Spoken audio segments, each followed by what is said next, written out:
ಕೈ ಕಾಲು ಬಿರ್ಸಿಗೆ ಈ ಮಾತ್ರೆ ಇದ್ದರೆ ಸಾಕು ನೋಡಿ, ನೀವೇ ಶಾಕ್ ಆಗ್ತೀರಾ. ಈ ಚಳಿಗಾಲಕ್ಕೆ ಸಂದು ನೋವು ಜಾಸ್ತಿ ಆಗ್ತಾ ಇರ್ತವೆ. ಕೈ ಸಂದಾಗಿರ್ಬೋದು, ಕಾಲು ಸಂದಾಗಿರ್ಬೋದು. ತಕ್ಷಣದಲ್ಲಿ ರಿಲ್ಯಾಕ್ಸ್ ಆಗ್ಬೇಕಂದ್ರೆ ಹೀಗೆ ಮಾಡ್ಬೋದು. ಪ್ರತಿಯೊಬ್ಬರಲ್ಲಿಯೂ ಈ ಚಳಿಗಾಲಕ್ಕೆ ಕಾಡುವಂತಹ ಸಮಸ್ಯೆ ಇದು.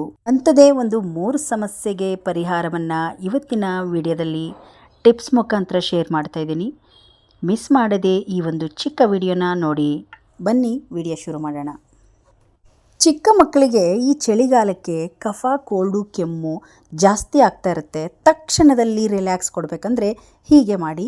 ಒಂದು ಚಿಕ್ಕ ಸೌಟ್ ತೊಗೊಂಡಿದ್ದೀನಿ, ಅದಕ್ಕೆ 3 ಕಾಳುಮೆಣಸನ್ನು ಪುಡಿ ಮಾಡಿ ಹಾಕಿದ್ದೀನಿ. ಹಾಗೆ ಒಂದು ಚಿಟಿಗೆಯಷ್ಟು ಅರಿಶಿನ ಪುಡಿ, 1/4 ಚಮಚದಷ್ಟು ಜೇನುತುಪ್ಪ. ಇದು 3 ಚೆನ್ನಾಗಿ ಮಿಕ್ಸ್ ಮಾಡಿ, ಕಫ ಕೆಮ್ಮು ಜಾಸ್ತಿ ಆದರೆ ಮಲಗೋ ಟೈಮಲ್ಲಿ ನಾವು ಇದನ್ನು ತಗೊಳ್ಬೇಕು. ಎಂಥದೇ ಶಿರಪ್ಪಿಗೂ ಬಗ್ಗಲ್ಲ ಅಂದರೆ ಈ ಒಂದು ಮನೆಮದ್ದನ್ನು ನೀವು ಟ್ರೈ ಮಾಡ್ಬೋದು. ದೊಡ್ಡವರಿಗೂ ಕೂಡ ಚೆನ್ನಾಗಿರುತ್ತೆ. ಚಿಕ್ಕ ಮಕ್ಕಳಿಗೆ ಬೇಕಿದ್ರೆ ಪೆಪ್ಪರನ್ನು ಸ್ವಲ್ಪ ಪುಡಿ ಥರ ರೆಡಿ ಮಾಡಿ ಕೊಡ್ಬೋದು. ದೊಡ್ಡವರಿಗಾದರೆ ತರಿ ಇದ್ದರೂ ಪರವಾಗಿಲ್ಲ.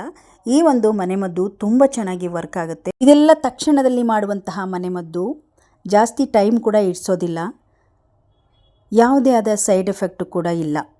ಟ್ರೈ ಮಾಡಿ. ಕೆಮ್ಮಿಗೆ ಕಫಕ್ಕೆ ಒಂದು ಒಳ್ಳೆ ಮನೆಮದ್ದು. ಬನ್ನಿ ನೆಕ್ಸ್ಟ್ ವಿಡಿಯೋವನ್ನು ನೋಡ್ಕೊಂಬರೋಣ. ಇಲ್ಲಿ ನಾವು ಒಂದು ಮಸಾಜ್ ಆಯಿಲನ್ನು ರೆಡಿ ಮಾಡ್ಕೊಳ್ಳೋಣ. ನಾನಿಲ್ಲಿ ತಕ್ಷಣದಲ್ಲಿ ರಿಲ್ಯಾಕ್ಸ್ ಆಗುವಂಥ ಒಂದು ಮಸಾಜ್ ಆಯಿಲು. ಇವಾಗ ಚಳಿಗೆ ಸಂಧಿವಾತದ ಸಮಸ್ಯೆ, ಅಲ್ಲಲ್ಲೇ ನೋವುಗಳು ಜಾಸ್ತಿ ಕಾಡ್ತಾ ಇರುತ್ತೆ. ಹೀಗೆ ಮಾಡ್ಬೋದು ನೋಡಿ. ಒಂದು ಚಿಕ್ಕದೊಂದು ಸ್ಪೂನಲ್ಲಿ ಹರಳೆಣ್ಣೆಯನ್ನು ಒಂದು ಅರ್ಧ ಚಮಚದಷ್ಟು ಹಾಕ್ಕೊಂಡು ಅದ್ರ ಮೇಲೆ ಪಚ್ಚಕರ್ಪೂರವನ್ನು ಹಾಕಿದ್ದೀನಿ. ಚೆನ್ನಾಗಿ ಮಿಕ್ಸ್ ಮಾಡಿ, ಎಲ್ಲಿ ನಮಗೆ ನೋವು ಇರುತ್ತೋ ಆ ಜಾಗದಲ್ಲಿ ನಾವು ಹಚ್ಚಿ ಚೆನ್ನಾಗಿ ಮಸಾಜ್ ಮಾಡ್ಕೊಳ್ಬೇಕು.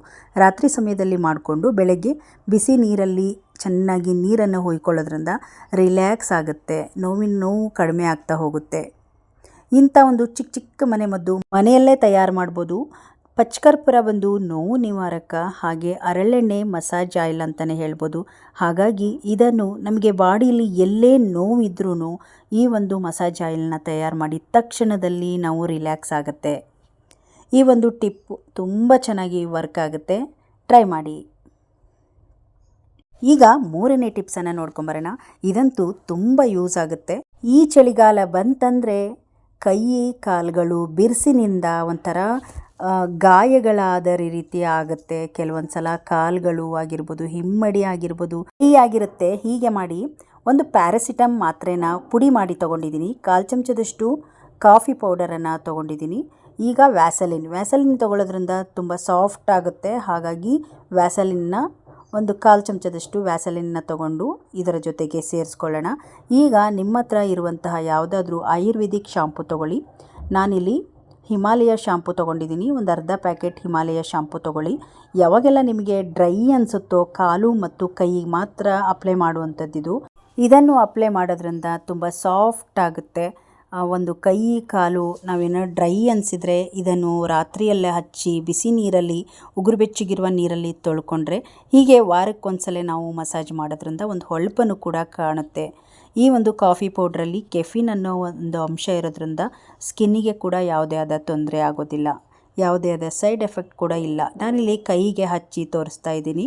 ಕೈ ಎಲ್ಲ ಡ್ರೈ ಅನಿಸುತ್ತೆ. ಚಳಿಗಂತೂ ಅಷ್ಟೊಂದು ಒಡೆದೋರ ಥರ ಆಗುತ್ತೆ ಕೈ ಕಾಲು ಅಂತ ನೋಡೋಕ್ಕಾಗೋದಿಲ್ಲ. ಮೊದಲು ಅದನ್ನು ಹಚ್ಚೋದಕ್ಕಿಂತ ಮೊದಲು ಬಿಸಿ ನೀರಿಗೆ ಒಂದು ಚಿಟಿಗೆಯಷ್ಟು ಉಪ್ಪು ಹಾಕ್ಕೊಂಬಿಡಿ. ಕೈ ಆಗಲಿ ಕಾಲಾಗಲಿ ಈ ಉಪ್ಪು ನೀರಿನಲ್ಲಿ ಚೆನ್ನಾಗಿ ತೊಳೆದು ಅಥವಾ ಒಂದು ಸ್ವಲ್ಪ ಹೊತ್ತು ಇಟ್ಕೊಳ್ಬೇಕು. ಈ ರೀತಿ ನೆನೆಸ್ಕೊಳ್ಬೇಕು. ಬಿಸಿ ನೀರಲ್ಲಿ ಚೆನ್ನಾಗಿ ತೊಳೆದಾದ್ಮೇಲೆ ನಂತರ ಕಾಟನ್ ಬಟ್ಟೆಯಿಂದ ಒರೆಸಿ ಇದನ್ನು ಅಪ್ಲೈ ಮಾಡ್ಕೊಳ್ಬೇಕು. ಅಪ್ಲೈ ಮಾಡ್ಕೊಂಡಾದ್ಮೇಲೆ ಒಂದು 10 ನಿಮಿಷ ಬಿಟ್ಟು ನಂತರ ನಾವು ತೊಳ್ಕೊಳ್ಬೇಕು. ಹೀಗೆ ವಾರಕ್ಕೆ ಒಂದು ಸಲ ನಾವು ಮಾಡ್ಕೊಳ್ತಾ ಇದ್ದರೆ ಕೈ ಕಾಲುಗಳು ತುಂಬ ಚೆನ್ನಾಗಿರುತ್ತೆ, ಸಾಫ್ಟ್ ಆಗಿರುತ್ತೆ. ಈ ಚಳಿಗಾಲಕ್ಕೆ ಒಂದು ಬೆಸ್ಟ್ ರೆಮಿಡಿ ಅಂತಲೇ ಹೇಳ್ಬೋದು. ಈಗ ನಾನು ಅಪ್ಲೈ ಮಾಡ್ಕೊಳ್ತಾ ಇದ್ದೀನಿ. ತಗೊಳ್ಳೋ ಒಂದು ಶಾಂಪೂ ಆಯುರ್ವೇದಿಕ್ ಆಗಿದ್ರೆ ಚೆನ್ನಾಗಿರುತ್ತೆ. ಕಾಫಿ ಪೌಡರ್ ಎಲ್ಲ ಹಾಕಿರೋದ್ರಿಂದ ಒಂದು ಕಲರ್ ಕೂಡ ಕೊಡುತ್ತೆ ಇದು.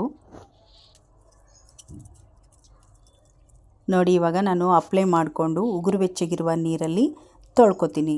ಇದೇ ರೀತಿ ಕಾಲುಗಳಿಗೂ ಕೈಗಳಿಗೂ ವಾರಕ್ಕೊಂದೇ ಸಲ ಮಾಡ್ಕೊಳ್ಳಿ, ಸಾಕಾಗುತ್ತೆ.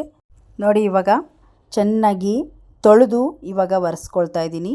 ಎಷ್ಟು ಸಾಫ್ಟ್ ಅನಿಸುತ್ತೆ, ನಮಗೆ ಗೊತ್ತಾಗುತ್ತೆ, ರಿಲ್ಯಾಕ್ಸ್ ಆಗ್ತಾ ಇರುತ್ತೆ. ರಾತ್ರಿ ಸಮಯದಲ್ಲಿ ಮಾಡಿದರೆ ಒಳ್ಳೆಯದು. ನೋಡಿದ್ರಲ್ಲ ಸ್ನೇಹಿತರೆ, ಈ ಚಳಿಗಾಲಕ್ಕೆ ಈ ಒಂದು ಕೋಲ್ಡ್ ಕಫಕ್ಕಾಗಿರ್ಬೋದು, ಕೆಲವೊಂದು ಈ ಸ್ಕಿನ್ಗಳೆಲ್ಲ ಡ್ರೈ ಆಗಿದ್ದರೆ ಯಾವ ಥರ ರೆಮಿಡಿನ ಮನೆಯಲ್ಲೇ ಮಾಡ್ಬೋದು ಅಂತ ಇವತ್ತಿನ ವಿಡಿಯೋದಲ್ಲಿ ಶೇರ್ ಮಾಡಿದ್ದೀನಿ. ಇವತ್ತಿನ ವಿಡಿಯೋ ತುಂಬ ಯೂಸ್ಫುಲ್ ಅಂತಲೇ ಹೇಳ್ಬೋದು. ಯೂಸ್ಫುಲ್ ಅನಿಸಿದರೆ ಒಂದು ಲೈಕ್ ಮಾಡಿ, ಈ ವಿಡಿಯೋವನ್ನು ಶೇರ್ ಮಾಡಿ. ಇನ್ನಷ್ಟು ವಿಡಿಯೋಗಳಿಗಾಗಿ ನಮ್ಮ ಚಾನಲನ್ನು ಸಬ್ಸ್ಕ್ರೈಬ್ ಮಾಡ್ಕೊಳ್ಳಿ. ಮತ್ತು ನಾಳೆಯ ಇನ್ನೊಂದು ಹೊಸ ಟಿಪ್ಸೊಂದಿಗೆ ಸಿಗೋಣ. ಅಲ್ಲಿಯವರೆಗೂ ಧನ್ಯವಾದ.